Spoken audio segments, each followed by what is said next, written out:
बताओ, ब्रह्मचर्य वो पावर है जो आपकी सोच को पॉजिटिव करता है। अगर हम आज दहाड़ रहे हैं तो भगवान की शरण में और ब्रह्मचर्य से हैं, उससे हम दहाड़ रहे हैं।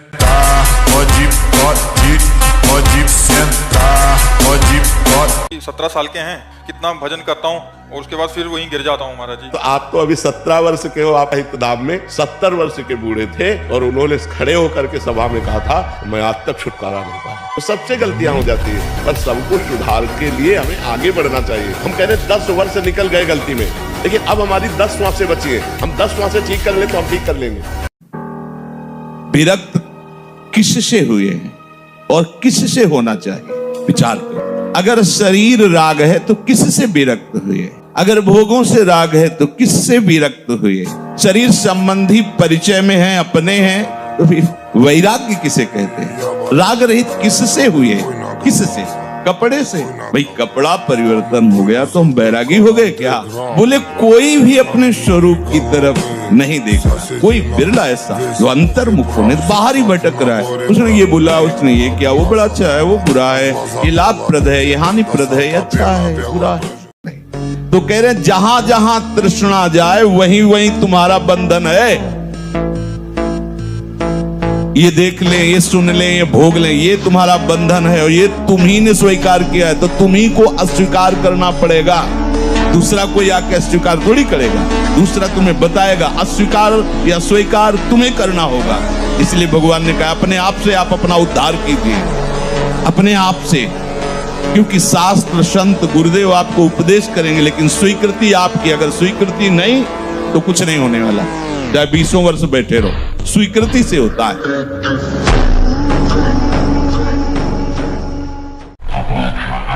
जो बेचारे हैं इस रस को नहीं समझते, वो कहते हैं ऐसी खास बात क्या है, हमारी छाती से छाती लगाओ, खास बात समझ में आ जाएगी।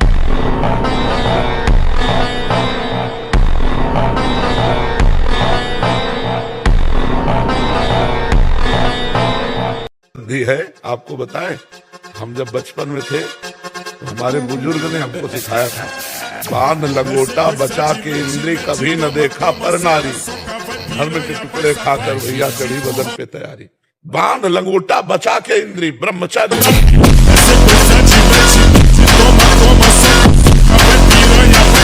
अगर आप 5 वर्ष ब्रह्मचर्य में केवल इसलिए कि जो हमारी संतान हो वो बहुत देशभक्त, हरिभक्त, बलवान, विद्वान, ज्ञानवान हो, वो आप नियम से दोनों भजन करो और 5 वर्ष बाद गर्भाधान करके संतान उत्पत्ति के शास्त्र सिद्धांत अगर वो महापुरुष न पैदा हो तो बताना। और हम स्वस्थ हैं, ये प्रमाण। जिन लोगों को भ्रम है तो एक बार बॉडी देखो, पूरा बल पूरा। और जैसे लोग कहते हैं ये नहीं बनेंगे तो ये भी दिखा दिया करो कि कैसे ये तो देखो।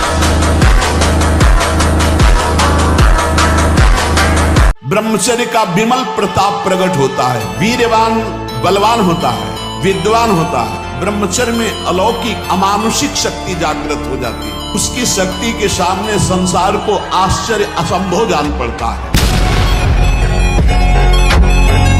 काम का वेग तब हमको व्यतीत करेगा जब हम भजन छोड़ देंगे और उसी विषय का चिंतन करने लगेंगे, तब वो हमारी हालत खराब कर देगा। अगर हमारे अंदर काम का वेग आ रहा है और हम भगवान नाम कीर्तन करने लगे, सत्संग सुनने लगे, कुछ ऐसे सत्संग रखो कि अलग अलग दवा, जैसे मन चंचल है तो क्या करना चाहिए, अगर हमारे अंदर काम आ रहा है तो क्या करना चाहिए, नाम जप जरूर करना चाहिए। नाम जप से बच जाओगे। नाम काटता है, जैसे वो अंदर से मन एकाग्र कर रहा है आपको काम में, अब आप एकाग्र ना हो पाओ, बस आपकी चतुरता है तो कम होता चला जाएगा। अगर एकाग्र हो गए तो संकल्प बन जाए। जैसे बच्चा कहता मुझे दूध नहीं पीना, तो ये माँ की पीड़ा है, वो 100 बार मनाएगी और दूध पिलाएगी, क्योंकि माँ है। बच्चा माँ को झिड़क दे, नहीं पीऊंगा दूध, वो फुसलाएगी, पी लो। माँ को इसमें क्या सुख है? वो उसका बच्चा है, पिलाना उसका कर्तव्य है। ऐसे ही अनंत ब्रह्मांडों का वो पिता है विश्वंभर, और हम उसके दास हैं। उससे भी बेपरवाह हैं तो अपने आप हाथ से आके पवा जाएगा। वो जितना भी माँ में वात्सल्य है अनंत ब्रह्मांडों में, माताओं में, वो हमारे प्रभु के एक अंश से है। ऐसा वात्सल्य समुद्र कैसे तुमको, तुम के दास हो, कैसे तुमको आवश्यकता की वस्तु नहीं देगा। अगर आप अपना नाश नहीं चाहते, आप पतन नहीं चाहते, तो गृहस्थ में है तो एक पत्नी व्रत, दूसरी की तरफ आंख मत उठाना। धर्म पूर्वक कमाओ, परिवार का पोषण करो, नाम जप करो, मुक्त हो जाओ।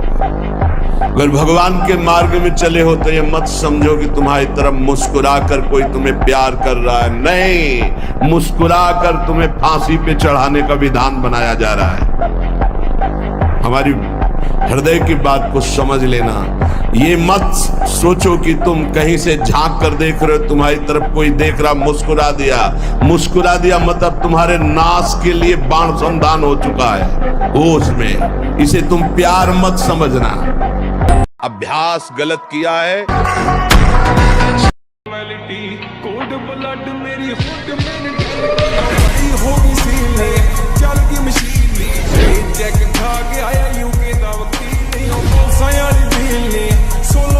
ध्यान से सुन लीजिए, स्वेच्छाचारी भोगों की दुर्दशा में पड़ा हुआ मनुष्य है आज।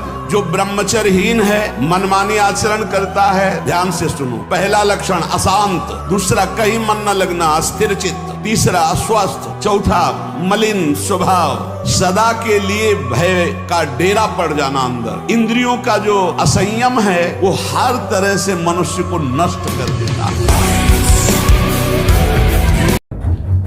उपासक जब विषयी पुरुषों का संग करने लगता है तो उनसे भी नीचे वो गिर जाता है, उनसे भी नीचे गिर जाता है। क्योंकि उनके अंदर तो ये होता है कि मैं विषयी हूं, मैं नीच हूं, ये शांत है, ये भाव तो रहता है। लेकिन वो जो मैं वैरागी हूं, विरक्त हूं, शांत हूं, वो जब उनके संग से नीचे गिरने लगता है तो बहुत बुरी दशा को प्राप्त होता है।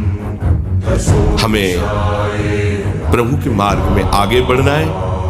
भोगी पुरुषों के शरीरों में भोग के परमाणु होते हैं, इसलिए उनसे संभाषण, उनका स्पर्श करना, उनको अपनी गोष्ठी में बैठालना, ये बहुत हानिकारक है। इसे तुम प्यार मत समझना। मेरी बात, मेरी प्रार्थना समझ लीजिए आप। पूरा का पूरा जीवन हो जाता है, हाथ कुछ नहीं लगने देती। ये प्रचंड माया भगवान की है। आप क्या समझते हो, आपको मुस्कुरा करके कोई प्यार करना चाहता है? नहीं, मुस्कुरा कर आपका सर्वनाश का पहला बाण संधान किया जा रहा है। अगर नेत्र नीचे करके और तुमने भौं चढ़ा ली तो बच गए, और अगर फिर दोबारा मुस्कुरा के देखा, फंस गए। ये माया भगवती ऐसी प्रचंड है, बहुत। हनुमान जी से कहा, वायुपुत्र भीम ने, वायुपुत्र हनुमान, किसकी तरफ देख रहे हो? जो देवी स्वरूपा है, जो माँ स्वरूपा है, जो बहन स्वरूपा है, उनकी तरफ हम गंदी दृष्टि से देखेंगे, हमारा मंगल कैसे होगा? नहीं, ये गंदी बात। सबके चरणों की तरफ देखो, नमस्कार। अगर दृष्टि चली जाए तो दोबारा दृष्टि ना जाए। राधा राधा राधा राधा। दूसरी माँ बहनों को काम दृष्टि से देखोगे, दुर्गति को प्राप्त हो जाओगे। ये मन मकड़ी के जाले की तरह वासना बुनता रहता है और हमको फंसाता है। इसीलिए उपासक मन के जाल को बनने ही न दे। राधा राधा राधा राधा, वो कहेगा नहीं, सुनो ऐसे से ऐसा, राधा राधा, वो आपको फंसा नहीं पाएगा। आपका ब्रह्मचर्य बहुत लंबे समय तक आबाद चलेगा। भगवत मार्ग का आशिक, भगवत मार्ग का अनुरागी और विषयों की आकांक्षा, आश्चर्य की बात है। फिर आनंद किसे कहते हैं? फिर परमानंद किसे कहते हैं? यदि हम भगवत मार्ग के पथिक होकर उन्हीं मलमूत्रों के भांडों पर आसक्ति करें तो फिर मतलब क्या रहा वैराग्य का, मतलब क्या रहा परमार्थ का?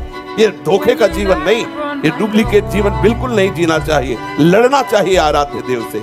हमारी जो त्रुटि है उसे हम देखें और सुधारें और आगे बढ़े, खुद अनुभव में आएगा क्या है आखिरकार परमानंद। अगर यही भजन का आनंद है कि हम माला लेकर तिलक धारण करके आपके होने के बाद फिर उधर झांकें और उसी की आकांक्षा करें और उसी में हम सुख का अनुभव करें, तो मतलब क्या रहा इस नाटक का? फिर इस नाटक का मतलब क्या? परमार्थ का मतलब क्या रहा? परमार्थ कोई ऐसा नाटक है क्या?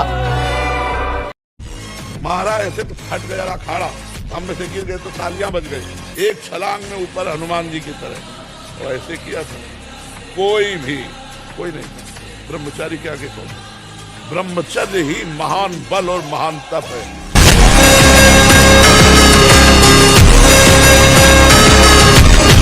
जिसे निकालने में इतना आनंद समझते, उसको रोक के तो देखो, बहादुर बन जाओगे, माया पर विजय प्राप्त करोगे, हर विपत्ति हर संकट को रौंदने की सामर्थ्य